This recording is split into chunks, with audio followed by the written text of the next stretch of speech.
Boa tarde, pessoal.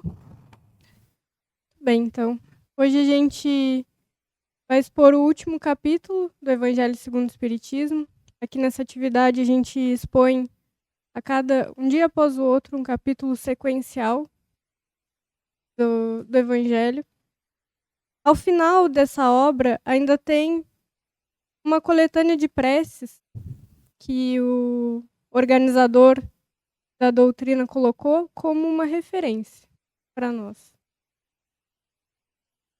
E a gente expõe esses capítulos sequencialmente para quem não acompanha a nossa atividade regularmente, mas para vocês entenderem por que funciona assim, porque a gente precisa compreender o Evangelho. O Evangelho, assim como a doutrina espírita, ela não é uma coisa imposta a nós. Não é uma coisa que a gente aceita porque a gente tem que aceitar e que se a gente não aceitar, a gente vai ser castigado. Não é assim. A doutrina espírita, ela é lógica, comprovada, demonstrada na prática através do fenômeno mediúnico. E a finalidade de compreender é justamente para que a gente possa viver. Viver porque a gente entendeu. E dessa forma, entendendo, a gente conseguir se libertar dessas ideias de pecado, dessas ideias de desmerecimento, de desvalorização que a gente tem, que a gente traz dentro de nós. Esses pesos da culpa, porque nós erramos. Nós erramos dentro desse processo, nós erramos muito. Nós erramos não só agora nessa vida, mas nós erramos em vidas anteriores. E isso independe da gente acreditar em vidas anteriores ou não, porque esse é o processo da vida. Esse patrimônio está dentro de nós, nos nossos impulsos, nas nossas tendências. Como que a gente enxerga isso? Percebendo que as pessoas não reagem às situações da vida da mesma maneira. Cada pessoa reage com um patrimônio, com aquilo que viveu e que aprendeu ou que deixou de aprender com o que passou na vida. E isso a gente percebe nas crianças. As crianças têm temperamentos diferentes, têm reações diferentes, têm maneiras diferentes de lidar. E o capítulo de hoje, ele encerra esse ensinamento da vida na nossa direção. Qual é a finalidade da religiosidade na nossa vida? Qual é a finalidade da gente buscar Deus? Porque afinal o capítulo hoje é sobre prece. Mesmo aqueles mais céticos,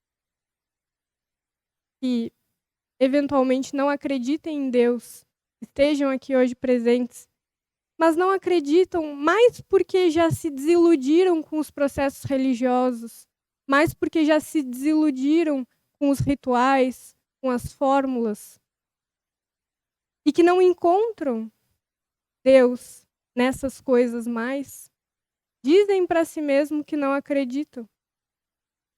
Mas a realidade é que todos nós temos essa aspiração. O que é Deus? Como a gente busca Deus?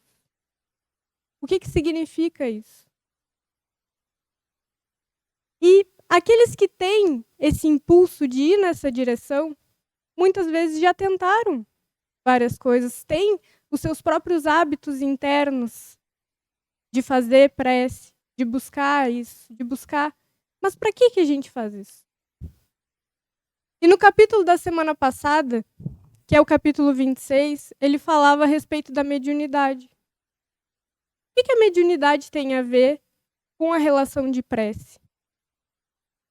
Quando a gente percebe e entende essa relação da mediunidade, que também é uma coisa que independe da gente acreditar ou não, porque é uma relação biológica, é uma coisa que faz parte da nossa natureza como espírito, que é esse sentido extrafísico, além da visão, da audição, e que em algumas pessoas isso tem de forma mais ostensiva, mais clara, mais palpável, por causa da questão biológica, mas na maioria de nós é uma forma bastante sutil e é através dos nossos pensamentos. Independe da gente acreditar em espiritismo ou não. Os nossos pensamentos não são só nossos. Muitas vezes, tantas vezes, ao ponto de nós sermos dirigidos pelos espíritos, conforme os nossos valores, esses pensamentos se misturam dentro dos nossos. E o que determina se essas influências que a gente recebe do mundo espiritual vão ser boas influências ou vão ser más influências? Porque, afinal de contas, o mundo espiritual é como um mundo espiritual imediato que está aqui conosco, que vive conosco diariamente. Ele é feito por pessoas como nós. Exatamente como nós. Pessoas que só não têm esse corpo mais denso, mas que têm uma história, têm valores, têm traumas, têm intenções. Tem boas intenções, tem más intenções, tem boas intenções distorcidas e tem boas intenções que são realmente boas de fato. Então, o que determina o que a gente vai se ligar? A quem que nós vamos nos ligar? Foi falado no capítulo da semana passada. O que determina são os nossos valores internos. Não aquilo que a gente demonstra para as pessoas, não aquilo que a gente quer que as pessoas acreditem ao nosso respeito. Não é aquilo que nós temos realmente dentro do nosso coração, aquilo que a gente nutre. As nossas fragilidades que a gente não demonstra para as pessoas. As nossas intenções que a gente não demonstra. Os nossos desejos que a gente não demonstra. As nossas aspirações. Tudo isso que está lá guardado dentro do nosso coração. E que muitas vezes a gente não reflete de forma transparente para a sociedade, é aquilo que nos liga às nossas relações espirituais. Vão ser bons conforme a bondade ou vão ser ruins conforme o desequilíbrio. Então pode uma pessoa ter toda uma aparência de bondade, suavidade, boas intenções aparentemente.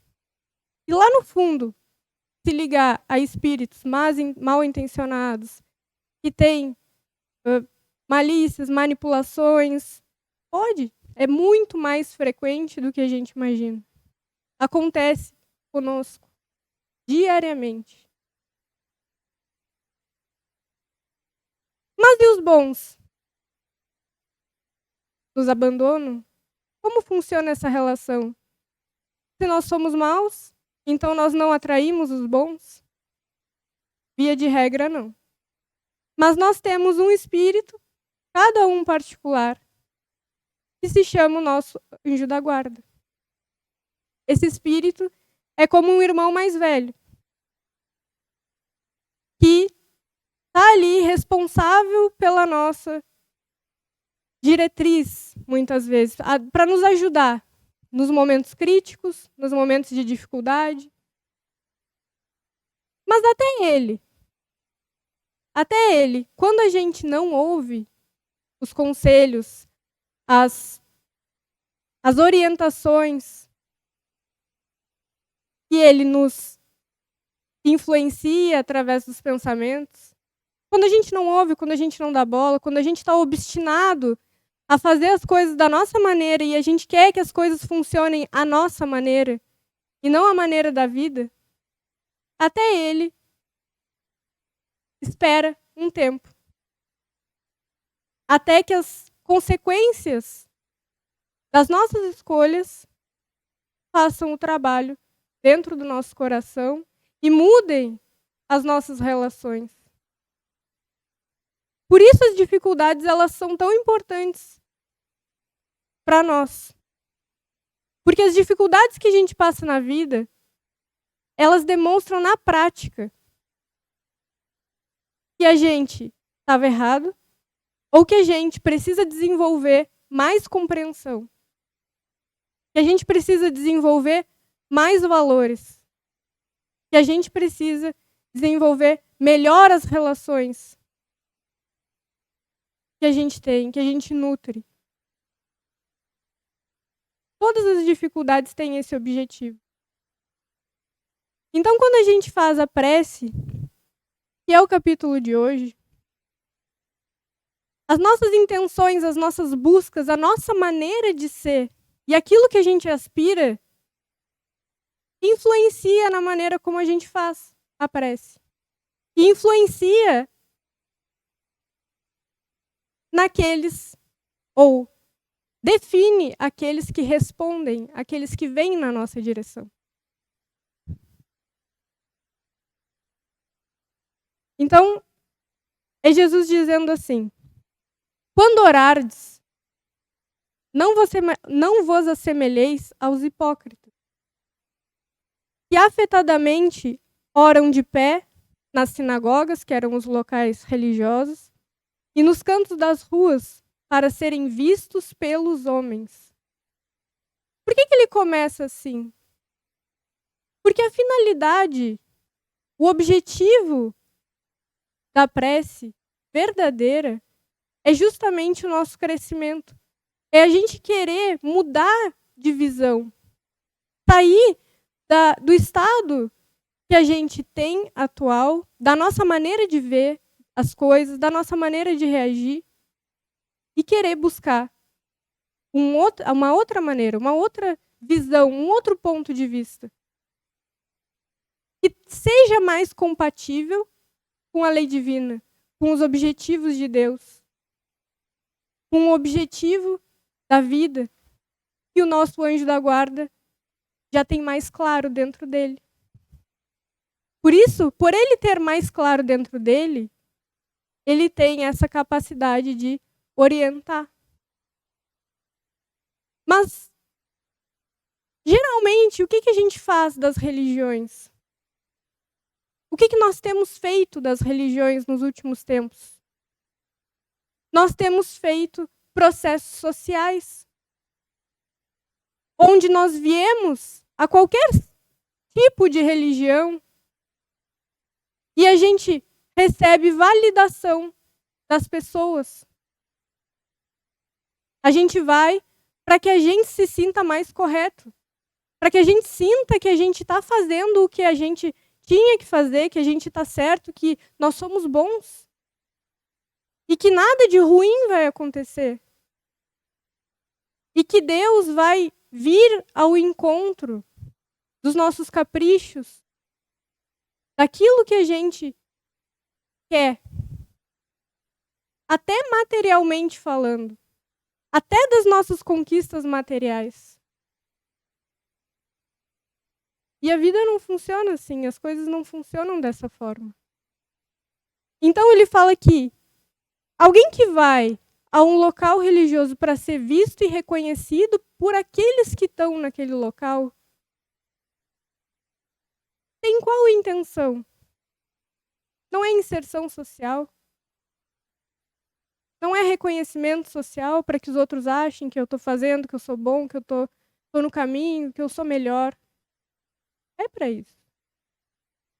Então, que tipo de crescimento que eu estou querendo? Que tipo de relação com a vida eu estou buscando? Se aquele que já está junto de mim, às vezes, tem uma visão tão limitada, ou mais limitada que a minha própria. E ele diz que eu estou bem, que eu estou indo bem, que eu estou no caminho bom. Mas no fundo ele também não sabe, no fundo ele também está perdido. É o cego guiando o outro cego, como diria Jesus. Um outro ensinamento de Jesus. Um cego guia o outro cego, os dois caem no buraco. Porque não está se vendo para onde está indo. É diferente de ter uma busca real por crescimento. Porque se eu tenho essa busca e Deus não atende às minhas expectativas, eu não desacredito de Deus. Porque eu sei que Ele tem o objetivo de me fazer crescer. Se Ele tem esse objetivo, todas as situações da vida, boas e ruins, servem para esse crescimento. A questão é onde está a lição? Aonde está a lição da experiência que eu estou passando, que serve justamente para eu aumentar a minha visão, a minha relação com a vida?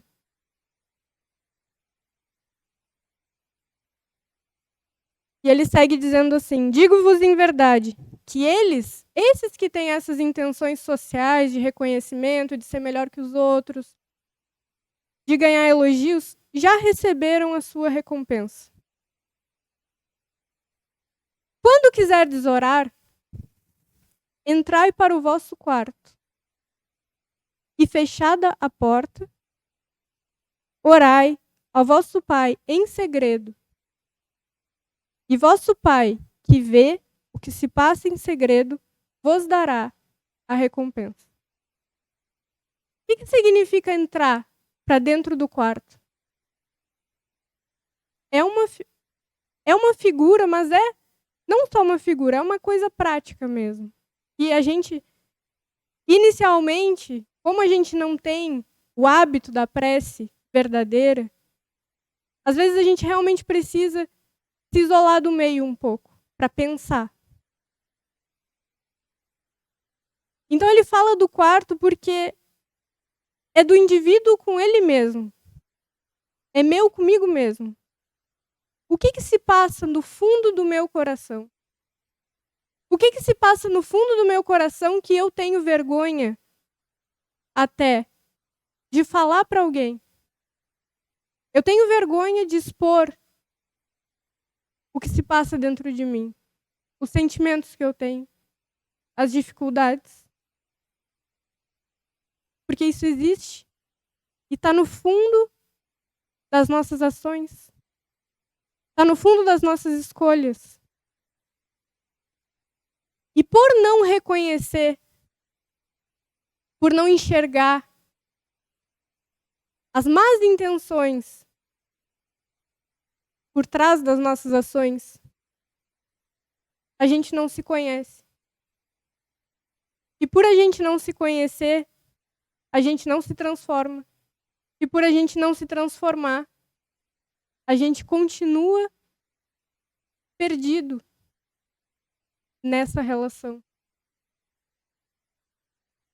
Então, no fundo do nosso sentimento, às vezes tem ambição, às vezes tem inveja. Inveja das pessoas mais queridas à nossa volta. Às vezes tem ciúmes que a gente não admite. Às vezes tem competições. Mesmo das pessoas que a gente gosta. Às vezes eu tenho preferência de um filho em relação ao outro, porque eu tenho dificuldade com um e facilidade com o outro. Às vezes eu tenho competição em relação ao meu marido, à minha esposa. Não é que eu não goste, mas são as minhas reações internas. Às vezes, por mais que eu goste de um amigo, eu deixo ele na mão em coisas que eu nem percebo. E eu firo essa pessoa. Eu machuco essa pessoa sem nem perceber.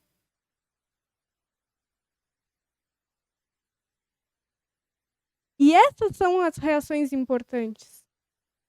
Às vezes, a gente faz orações para Deus e a gente pede coisas materiais porque às vezes a gente nunca pensou nessa relação. E a gente acha, por formação mesmo, que Deus serve para nos servir. E a gente pede coisas Eu queria uma casa, eu queria um carro, eu queria um relacionamento, eu queria tantas coisas. E num dos ensinamentos de Jesus ele fala isso também. E qual é o pai que daria uma pedra ao filho que pede pão? O que isso significa? A gente pede coisas, mas a gente não sabe o que a gente pede. Às vezes a gente pede para melhorar nossa situação financeira. Será que eu, com uma situação financeira melhor, não teria mais sentimentos de superioridade? Mais sentimentos de arrogância? Será que eu não me tornaria uma pessoa mais arrogante? Será que Deus quer isso para mim? Será que Ele quer que eu continue sendo arrogante de forma inconsciente? Ele não quer isso. Ele quer que a gente aprenda. Ele quer que a sua lei se cumpra. Ou seja, o que é a lei de Deus dentro de nós? Se não nos levar ao progresso. Então, às vezes, a gente pede coisas e não recebe, mas recebe o verdadeiro pão, o verdadeiro ensinamento. E não ter determinadas coisas, que não ter aquilo que justamente a gente pede, é o que faz, é o que gera o nosso crescimento. Às vezes, lá no fundo da nossa prece, tem um vitimismo.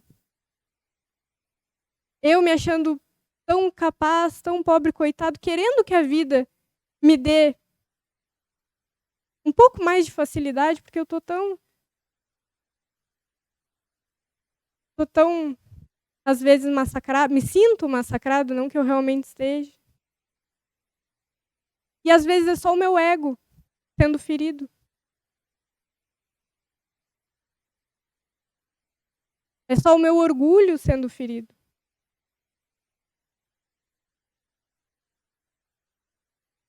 Então, quando a gente consegue olhar para o fundo das coisas que a gente pede, das nossas intenções, e a gente tem realmente o objetivo de crescer, de mudar, Deus traz as experiências necessárias para esse desenvolvimento. E a recompensa, que ele fala, Deus vos dará recompensa. Qual é a recompensa? É o entendimento e a capacidade de superar essas coisas. Superar as dificuldades. Criar real esperança em relação à vida. Conseguir superar esses sentimentos dentro de nós que são tão conflituosos, tão angustiantes, nos trazem tanta ansiedade.